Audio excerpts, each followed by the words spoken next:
There's a lot of stuff out there about how to treat or manage depression by doing things differently. So for example, getting the right food in you, doing a lot of exercise, getting your sleep routine together, or doing good things like getting out into nature or doing things that mean something to you, connecting with people, that kind of stuff. Now, those are all very important, and if we don't do those things, it's hard to have an effect on our mood at all. However, if we don't tackle some of the underlying things, what it will feel like is you're managing or fighting against the depression rather than working towards resolving it for the long term.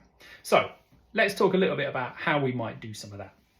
Again, in CBT terms, the assumption is however I'm feeling now, so the thoughts that I have, the feelings I have, and how I react is driven by my history. So my past forms a view of myself and the world, and that also starts to generate how I'm supposed to interact with it or what my expectations should be. Sometimes in underpinning depression is about hopelessness and helplessness. It isn't about sadness necessarily. You might get all sorts of different emotions, but the key thing is it saps all the sort of joy and life and motivation out of me because I feel like I can't really see a positive way forward. It all just seems a bit grim and bleak and grey.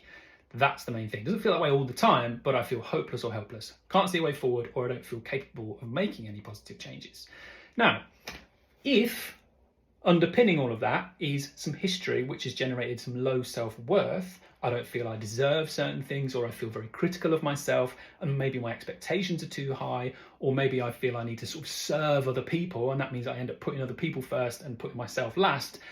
If I don't tackle any of that, the depression is gonna resurface, even if I do all my best efforts to exercise really well, eat really well, do all the right things. This is gonna keep popping up. So one of the things that we tend to look at is thoughts. How do I manage thoughts? Often what people will say is think positively, and that's really annoying because it's not correct. It's not appropriate to think positively about losing someone. What we're after is compassion. It's a much more helpful way of thinking about it. There's loads of things we can do there.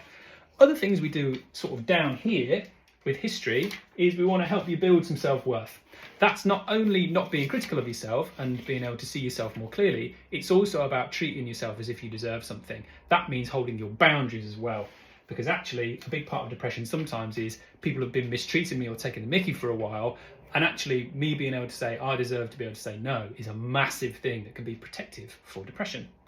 And then finally, processing. If there's stuff in your history that's been really difficult, sometimes just being able to go over it and process it in a different way allows me to let go of some of these things too, and frees me up for the future to be able to feel better about myself and more hopeful in general.